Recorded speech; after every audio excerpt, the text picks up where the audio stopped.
Welcome to Epic Conversations.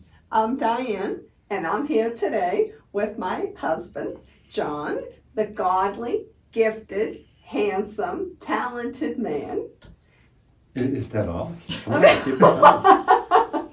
Well, we may run out of time, so let's talk about what we were talking about off camera, and that's about purpose and about our lives making a difference. Are you making a difference with your life? And so please share. You had a revelation on this I'd like you to share with everyone. I was just thinking about, does your life have value? I mean, of course it does, but do you have purpose? I mean, we get up in the morning, we go to work, we come home.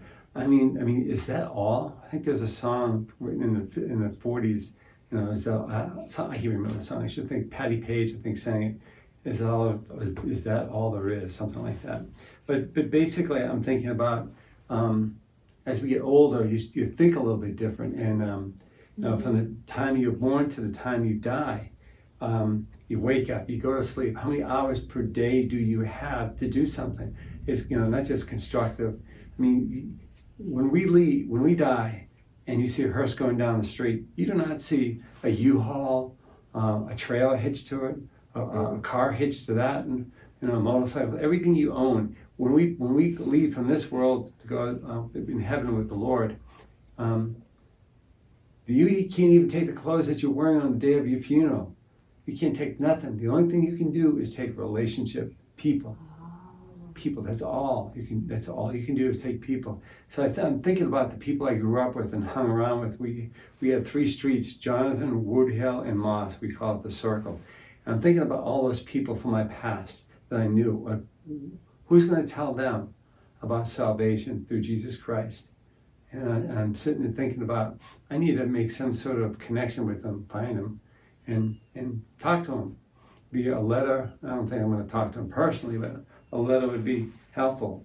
So that way, and my purpose at this present time would be to communicate with the people I know and family members, of course, and people you meet along the way, that there is, I'm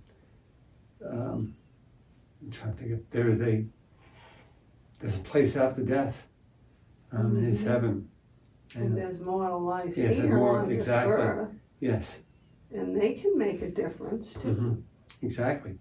What are you doing to make a difference? You can simply say, you can pay it forward for heaven. Yes. Mm-hmm. But what about relationships? Making them good instead of carrying resentments toward people for what they've done. And the big scheme of life, I think when you're younger, you may not be mature enough. So you have to put them aside, let them, like water off a duck's back. Don't let it irritate you. Don't have, what's the word I'm thinking of? Offenses. Just don't take offenses. Just forget about them. Let them go. Because in the big scheme of life, there's things more important than a stupid offense that you may take, or somebody may have said it to you. Just let it go right off your back. Let it roll. Let it keep on going. Because there's salvation and eternity. Because Leslie once said to me, you're talking to somebody and say, you remember this for all eternity, what I just spoke to you right now about heaven and hell and eternity. Because eternity is eternity.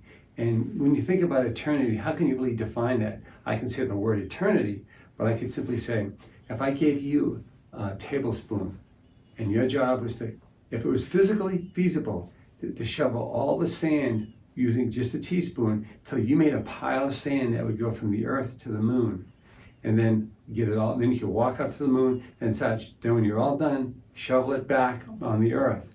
I mean, you got to figure out how many millions of years it would take you to do that. Well, eternity is like shoveling the sand, like that big pile, so that pile would actually touch the moon if it was physically possible, and then undo it and keep on doing that. Think about the millions and millions and millions and billions, trillion, quadrillion years it would take.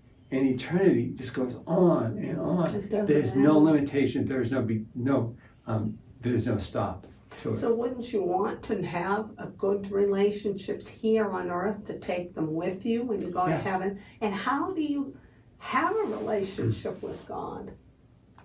Through His Son, Jesus Christ. How do you receive Him? So God so loved the world, he gave his only begotten Son, that whomsoever believeth in him, oh yeah, I forgot about it, should not perish but have eternal life.